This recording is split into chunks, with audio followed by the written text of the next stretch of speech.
Megan Lawson is 36 years old. She sat at her kitchen table on a Saturday morning in April with a notepad, a pen, and her laptop open to 3 different bank logins. She had just been offered a promotion. The salary was $104,000, $19,000 more than she earned now. Before she said yes, she decided to do something she had been putting off for years.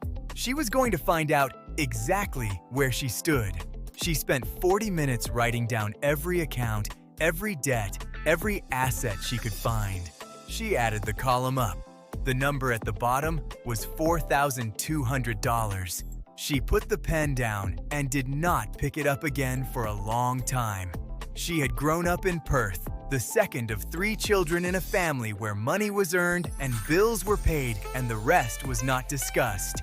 She moved to Sydney at 23, completed a postgraduate HR qualification, and spent the following decade building a career at a mid-sized logistics firm. By 36, she was an HR business partner earning $85,000 a year, a number she had once, at 22, described as the one that would mean she had made it. She rented a flat in Newtown, drove a car she was still paying off, and had a savings account with $4,200 in it that she had not added to in 11 months. She looked precisely like someone who had their finances together. She did not. She paid her credit card in full most months, but not always. There was a $3,400 balance she had been carrying since Christmas, slowly accruing interest she had decided not to think about.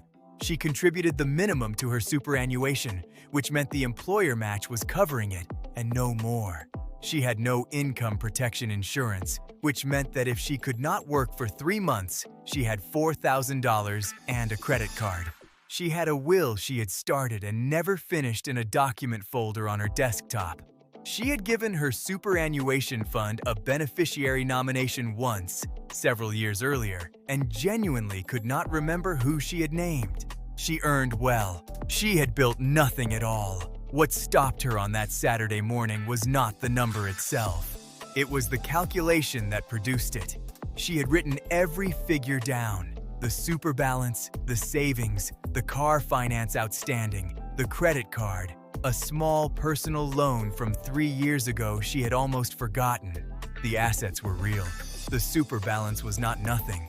But once the debts came off, the number that remained was $4,200.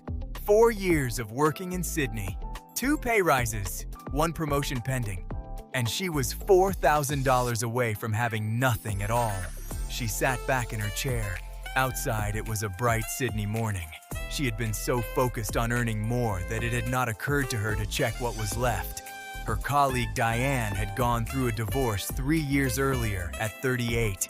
At the time, Diane had said that the worst part was not the marriage ending, but realizing she had no financial life of her own. Accounts, policies, documents, everything had been in her husband's name.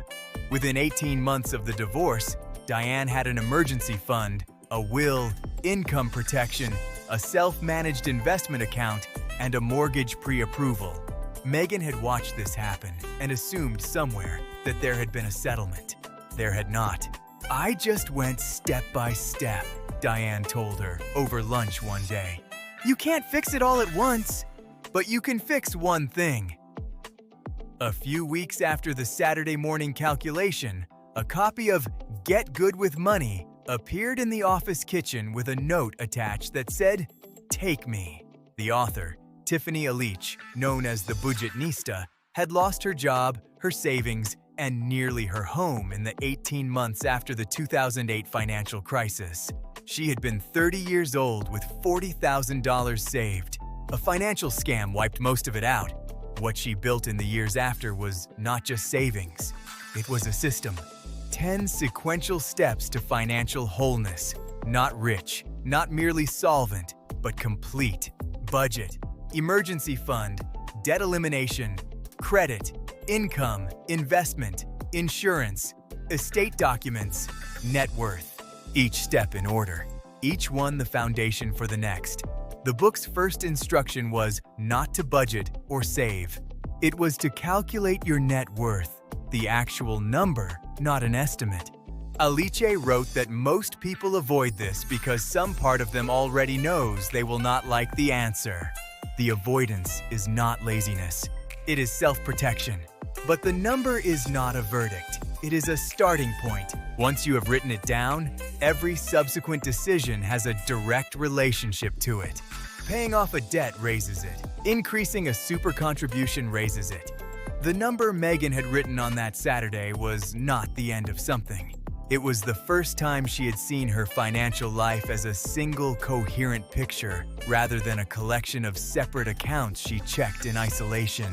The idea that stopped most people making progress, Aliche argued, was doing everything at once. They tried to invest, save, pay off debt, and improve their credit score simultaneously. None of it gained enough momentum to matter. The system was sequential. First a budget, then a small starter emergency fund, then eliminating consumer debt, then a full emergency fund, then credit improvement, then increasing income, then investing.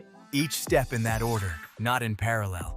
Megan had spent 4 years doing fragments, occasional transfers to savings, occasional overpayments on the credit card, without a sequence.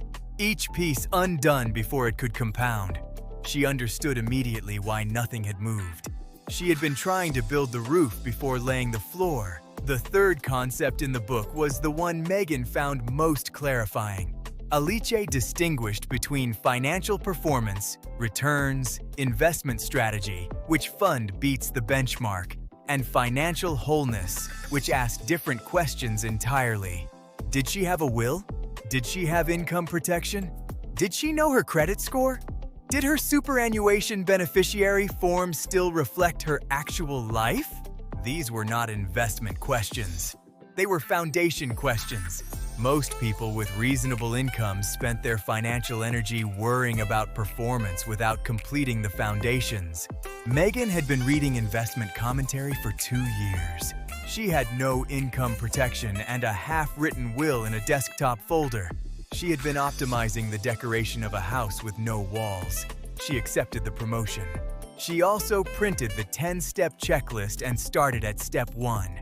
She built a budget in 1 weekend, imperfect but real, tracking where the $85,000 had been going each month. Over the 14 months that followed, she paid off the credit card in full, rebuilt her savings to $7,500 as a working emergency fund, set up income protection insurance through her employer at a cost of $68 a month, completed her will, and updated her superannuation beneficiary.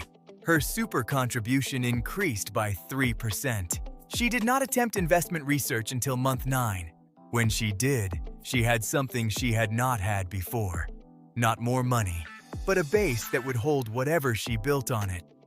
Megan had spent 4 years assuming that 2 pay rises and a promotion would be the things that changed her finances. They were not. The thing that changed her finances was a Saturday morning, a notepad, and a number she had been avoiding long enough that writing it down felt, finally, like the most honest thing she had done in years.